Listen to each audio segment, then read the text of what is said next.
Hello friends, welcome to our channel Learning Rocks. Today in this video, we will learn and write essay 10-line essay on a dog. A dog. First line, a dog is a very loyal animal. Second line, dog have 4 legs and a tail. Third line, they can be of many colors like black, white or brown. Fourth line, dogs love to play and run. Fifth line, some dogs are used by police for special work.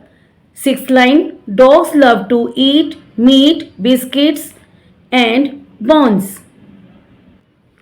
Seventh line, they can bark loudly when they see strangers.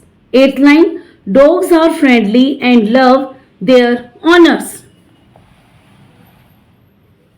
Ninth line, they are known as man's best friends. Last line, many people keep dogs as pets because they are caring and loving. Thank you. Please like, share and subscribe my channel.